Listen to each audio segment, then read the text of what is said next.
মহা শিব মন্দির দেখাবো আজ আমি আপনাদের। এই শিব মন্দিরের সামনে বিদেশি ফল ও ফুলের গাছ রয়েছে প্রচুর পরিমাণে।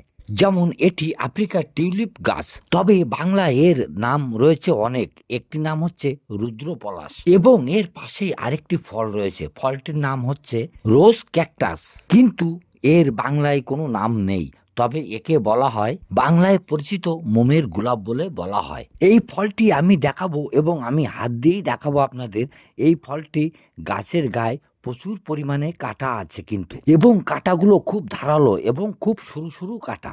এবং এই মন্দিরের সামনে আরো অনেক ফুল গাছ আছে এবং মন্দিরের সামনে খুব সুন্দর জায়গা, খুব খোলামেলা জায়গা। মন্দিরটিও খুব দেখতে খুব সুন্দর। আপনাদের দেখাবো মন্দিরটি, চলুন মন্দিরটি দেখা যাক। এবং এই মন্দিরের ভিতরে 3টি ঠাকুর আছে।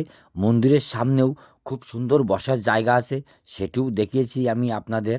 এবং এই মন্দিরটি কল্যাণীর হাইওয়ে রোডের পাশেই অবস্থিত, বা কল্যাণী সিটির পাশেই এই মন্দিরটি অবস্থিত। কল্যাণী স্টেশন থেকে টোটোয় 30 থেকে 35 টাকা ভাড়া নেবে এখানে আসতে গেলে। আর আপনি যদি গাড়ির রোড ধরে আসেন তাহলে হাইওয়ের পাশেই এই মন্দিরটি অবস্থিত। এই মন্দিরটি খুব সুন্দরভাবে তৈরি করেছে, নিখুঁতভাবে তৈরি করেছে। আমি মন্দিরের আস্তে আস্তে পাশে গিয়েই আপনাদের দেখাচ্ছি কত সুন্দরভাবে তৈরি হয়েছে দেখুন। এবং এই মন্দিরের ভিতরে 3টি ঠাকুর বসানো আছে, বাবা শিবকেও বসানো আছে। খুব সুন্দরভাবে বসে আছে ওনারা, দেখবেন আপনারা। শিবের পাশে মা সরস্বতীও আছে এবং শিবের পাশেও মা পার্বতীও আছে।